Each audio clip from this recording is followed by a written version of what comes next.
সবাইকে আসসালামু আলাইকুম। আমি আজকে একটা মামলা করেছি।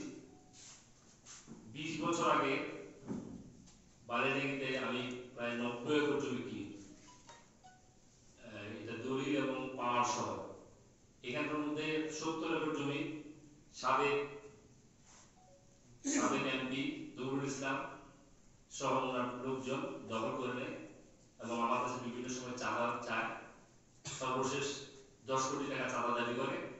এই মর্মে আমি একটা মামলা করেছি। মাননীয় আদালত এটা এফআইআর হিসাবে বালিডাঙ্গি থানাকে নেওয়ার জন্য বলেছে। আপনারা সবাই জানেন 5ই আগস্ট দেশ দ্বিতীয়বারের মতো স্বাধীন হয়েছে। আমি মনে করি বালিডাঙ্গি উপজেলা এখন স্বাধীন হয়নি। এই আমি একটা মামলা করলাম। আমি অনুরোধ করবো ওই এলাকার যারা নির্যাতিত এবং ওই এমপি গণদের মাধ্যমে যারা নিষ্পেষিত হয়েছে, বিভিন্নভাবে জমি হারাইছে, ব্যক্তিগতভাবে চাঁদা প্রদান করছে, বিভিন্ন ধরনের সন্ত্রাসী কার্যক্রম তারা করেছে, আমি আশা করি সবাই মুখ খুলবেন এবং এই ব্যাপারে আমরা একটা ন্যায় বিচার পাবো এবং ন্যায় বিচারের আশায় আমি মামলা করেছি। আমি এটা ন্যায় বিচার চাই। আপনাদের সবাইকে ধন্যবাদ।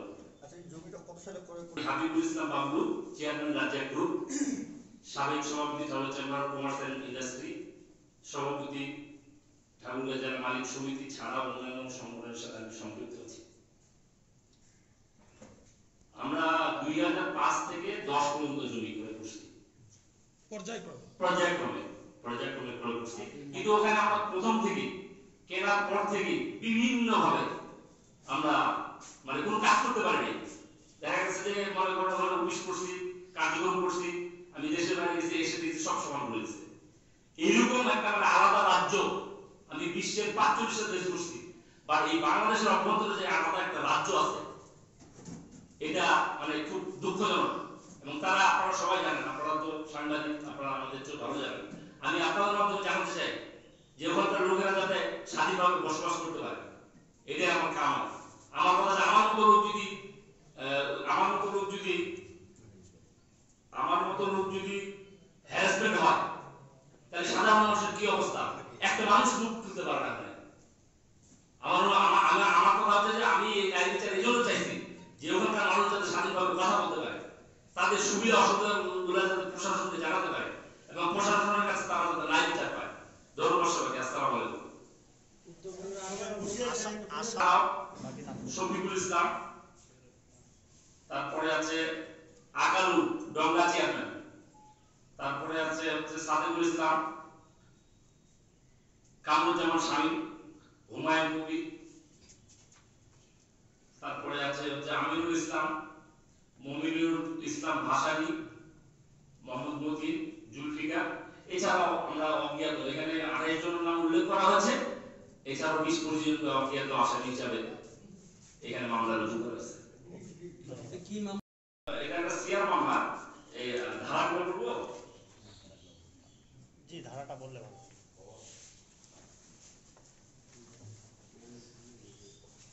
আইন ও ধারা দণ্ডবিধি 143, 447, 385, 386, 506 34 ধারা বিধান মতে মামলা করা হয়েছে এবং এখানে 10 কোটি টাকা চাঁদা দাবি করছে, সেটা মামলার মধ্যে উল্লেখ করা হয়েছে।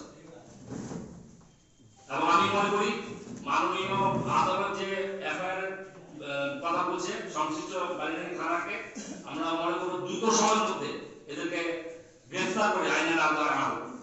ধন্যবাদ সবাই। 20 একর জমিও নেই, বা আমি 90 একর জমি মালিক। এই টাকাটা কেন দিতে হবে, কি কারণে চাচ্ছেন? দিতে হবে যদি এখানে জমিতে আবাদ করতে হয়, জমির মালিকানা দিতে হবে।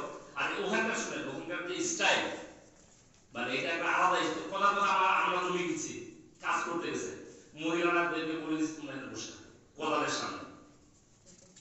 তারপর আমরা অফিস ভাঙছে।